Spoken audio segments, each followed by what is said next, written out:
इस जनपद के एक एक व्यक्ति नगर क्षेत्र में 2-3 इलाके हैं जहां भूमाफिया सक्रिय हैं, जमीन कब्जा करे। सरकार भूमाफियाओं पर सख्त है। ऐसे में क्या कार्रवाई होगी इन लोगों पर जो चर्च की जमीन है, श्री राम जानकी का मंदिर, इस तरह की जमीनों पर कब्जा हो नहीं, रहा है? देखिए, दो तरीके के भूमाफिया हैं। एक तो जो सरकारी ज़मीनों पे कब्जा करते हैं और दूसरे ऐसे हैं जो कि कहीं पे कोई प्राइवेट विवाद है या गलत तरीके से बेनामी करके लोगों का जो परेशान करते हैं।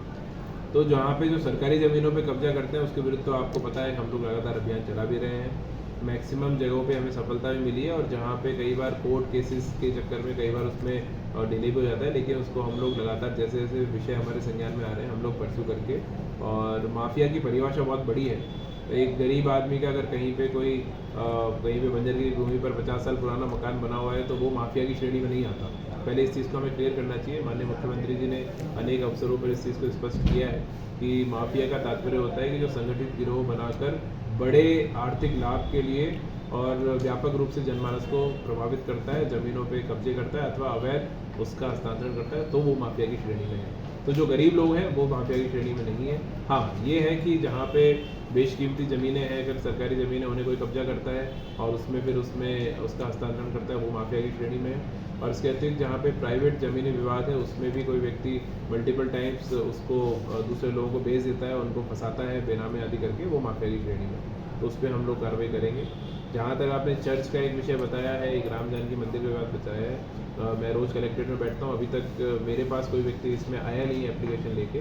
तो आज आप मीडिया के मित्रों ने ये विषय मुझे बताया तो मैं इसका संज्ञान लूँगा और मैं आपसे भी अपील करूँगा जो एप्लीकेंट है उनको आप मेरे पास लेकर आए और तो हम लोग उसमें डिटेल में जांच कराएंगे और उसमें जो भी दोषियों का कार्रवाई करेंगे। ये लाइन बाजार में ही काफ़ी वहाँ पर चर्च की ज़मीन पर कब्जा हो चुका है, कुछ लोग अभी भी कर रहे हैं, बेचा भी जा रहा है। यही मैं कह रहा हूँ। तो चर्च के जो पादरी हैं, चर्च का मैनेजमेंट है, उनको वो क्या कर रहा है, वही उनको भी लेकर हो सकता है कि वो उनकी मिली भगत हो, जानबूझ के इस प्रकार के विषयों को ना उठाना और कौन कौन उसमें है। तो लेकिन एक बार जो जिसकी संपत्ति का जो स्वामी है वो भी तो आगे अपनी एप्लीकेशन दे, तभी तो हम उसमें वो एक्शन ले पाएंगे। नहीं सर, चर्च वाली जमीन का जो मामला है उसमें कई बार गैंगवार हुआ, कई लोग मारपीट हुई, पूर्व में 10-15 साल पहले से चल रहा है। ऐसे में अगर जिला एक बार हम प्रशासन पता नहीं करते हैं, होगा, हम सिटी मजिस्ट्रेट साहब को भी मैं बोलूँगा इसमें कि जाके कौन चर्च है उनसे एक बार मिले। और चर्च की ज़मीन तो सरकारी ज़मीन तो है नहीं, उनकी निजी ज़मीन होगी।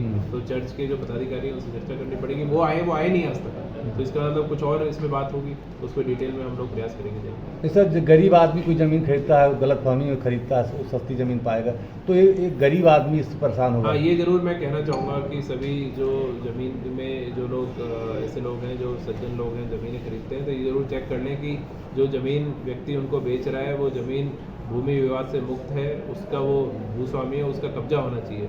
मैक्सिमम केसेस में हम देखते हैं कलेक्ट्रेट में हम रोज़ बैठते हैं, रोज़ 150 लोग मिलने के लिए आते हैं और उसमें कई लोग ऐसे कहते हैं आगे कि साहब हमारा बेनामा हो गया लेकिन कब्जा नहीं मिल पा रहा। जब पता करते हैं जिससे उसने खरीदा है उसका भी कब्जा नहीं था, कई 10-20 साल से कब्जा नहीं था और वो विवादित ज़मीन लेते हैं जानबूझ के सस्ते के चक्कर में और फिर बाद में कब्जा नहीं मिल पाता है तो परेशान होते हैं। तो मैं यही कहना चाहूँगा सबसे पहले अगर कोई भी आदमी अपने निजी उपयोग के लिए ज़मीन खरीदता है तो पहले ज़रूर चेक कर ले कि वो ज़मीन विवाद मुक्त हो, सरकारी ज़मीन ना हो और उससे पहले जिन लोगों को उसमें बेनामा किया गया उनका कब्जा है वहाँ पे और उनके सही कागज़ हैं, उसके बाद ही इसको कोई भी ज़मीन खरीदें। अदरवाइज लिटिगेशन में उलझते हैं और फिर उसमें समय लगता है, ऊर्जा लगती है और व्यक्ति परेशान होता है, तो वो एक गलत परंपरा स्थापित होती है।